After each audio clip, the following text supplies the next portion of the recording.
నామినేషన్లు పర్వం జోరుగా కొనసాగుతుంది. రాష్ట్ర వ్యాప్తంగా ప్రధాన పార్టీల అభ్యర్థులు నామినేషన్ దాఖలు చేస్తున్నారు. ఇప్పటి వరకు 240 నామినేషన్లు దాఖలైనట్లు ఎన్నికల అధికారులు తెలిపారు. కొంతమంది ప్రధాన పార్టీల అభ్యర్థులు మొదటి రోజే నామినేషన్లు దాఖలు చేస్తున్నారు. రెండో రోజుతో కాంగ్రెస్, బీజేపీ, బీఆర్ఎస్ నామినేషన్లు కొనసాగుతున్నాయి. ఇక ఈ నెల 10తో నామినేషన్ల దాఖలు గడువు ముగియనుండడంతో పార్టీలు త్వరితగతిన నామినేషన్ల దాఖలు పూర్తి చేసేందుకు కసరత్తు చేస్తున్నారు. ఇప్పటికే రాష్ట్ర వ్యాప్తంగా ఆయా నియోజకవర్గాల్లో గులాబీ అభ్యర్థులు నామినేషన్లు దాఖలు చేస్తున్నారు.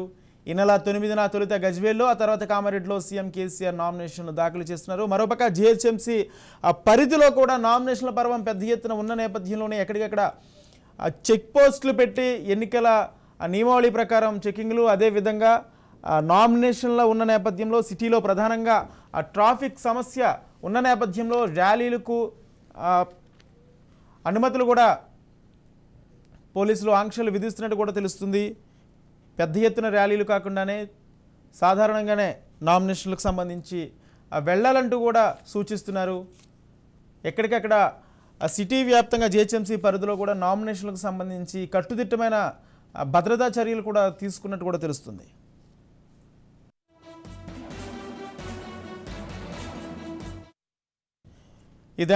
ఇదే అంశానికి సంబంధించి మరింత సమాచారం మా ప్రతినిధి రమేష్ లైవ్లో సిద్ధంగా ఉన్నారు. రమేష్, చెప్పండి, జీహెచ్ఎంసీ పరిధిలో నామినేషన్ల పర్వానికి సంబంధించి అధికారులు ఎటువంటి ఏర్పాట్లు చేశారు? ఇంకా ఎంతమంది నామినేషన్ దాఖలు చేయడానికి అవకాశం ఉంది? జీహెచ్ఎంసీ పరిధిలో మొత్తం 15 అసెంబ్లీ నియోజకవర్గాలు కూడా వస్తున్నాయి. ఇందులో మేడ్చల్, రంగారెడ్డి, అలాగే సంగారెడ్డి జిల్లాలో కూడా కొంత భాగం మనకు వస్తుంది.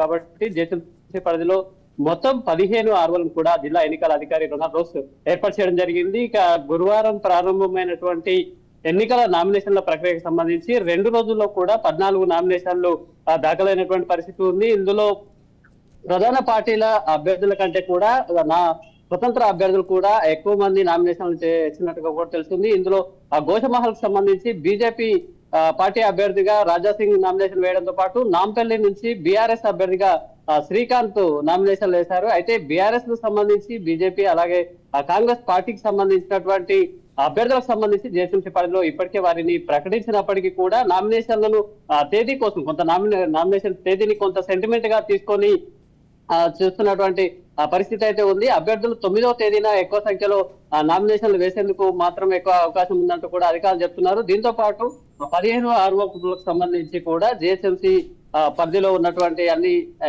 ఆర్వోలకు సంబంధించి జిల్లా ఎన్నికల ప్రధాన అధికారిగా రొనాల్డ్ రోస్ వ్యవహరిస్తున్న నేపథ్యంలో ఇప్పటికే భారీ స్థాయిలో కూడా ఏర్పాటు చేయడం జరిగింది. దీంతో పాటు నామినేషన్లు సమర్పిస్తున్నటువంటి అభ్యర్థులకు మోడల్ కోడ్ ఆఫ్ కండక్ట్ కి సంబంధించినటువంటి మెటీరియల్ కూడా ఇవ్వడం జరుగుతుంది. ఒక బుక్లెట్ అయితే ఇస్తున్నారు. ప్రతి అభ్యర్థికి కూడా ఎన్నికల ప్రవర్తన నియమావళితో పాటు ఖర్చులకు సంబంధించి ఎలాంటి నిబంధనలు ఉన్నాయి, అదేవిధంగా ర్యాలీలు, భారీ బహిరంగ సభలు, నామినేషన్లు వేయడంతో పాటు ఎన్నికల సందర్భంలో కూడా ఎలా వివరించాలి అనే దానిపై కూడా అభ్యర్థులకు అవగాహన కల్పిస్తున్నట్టుగా కూడా జిల్లా ఎన్నికల అధికారి అయితే చెప్తున్నారు. దాంతో పాటు ఎక్కడికక్కడ కూడా రెగ్యులర్ తనిఖీలను నిర్వహించడం జరుగుతుంది.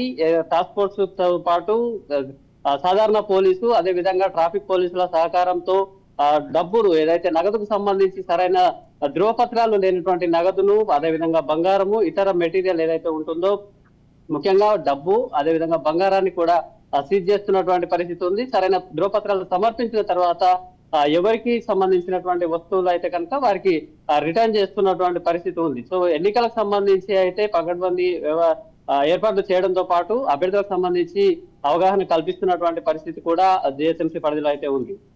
Over to studio. Right, thank you Ramesh. మొత్తంగా తెలంగాణలో నామినేషన్ల పర్వం ఊపందుకున్న నేపథ్యంలో జీహెచ్ఎంసీ పరిధి వ్యాప్తంగా కూడా అధికారులు కట్టుదిట్టమైన భద్రత, అదేవిధంగా అన్ని ఏర్పాట్లు పూర్తి చేస్తున్నారు. ఏ విధమైన అవాంఛనీయ సంఘటనలు జరగకుండా ఎన్నికల వేళ అన్ని ఏర్పాట్లు పూర్తి చేశారు. మరోవైపు సిటీ వ్యాప్తంగా ఎక్కడికక్కడ చెక్ పోస్టులు పెట్టి తనిఖీలు ముమ్మరం చేశారు. ఈసీ కూడా పెద్ద ఎత్తున గురిపెట్టిందని చెప్పుకోవచ్చు. పెద్ద ఎత్తున నగదు కూడా దొరుకుతున్న నేపథ్యంలోనే ఇప్పటి వరకు 300 కోట్ల పైగా నగదు దొరికినట్టు కూడా ఈసీ ప్రకటించింది. దీనికి సంబంధించి ఇంకా భద్రత కట్టుదిట్టం చేశారు. చెక్ పోస్టులు కూడా చాలా క్షుణ్ణంగా తనిఖీ చేస్తున్నారు. ఎన్నికల వేళ ప్రలోభాలకి తావు లేకుండా డబ్బు, అదేవిధంగా మద్యాన్ని సీజ్ చేస్తున్న పరిస్థితి కూడా కనిపిస్తుంది.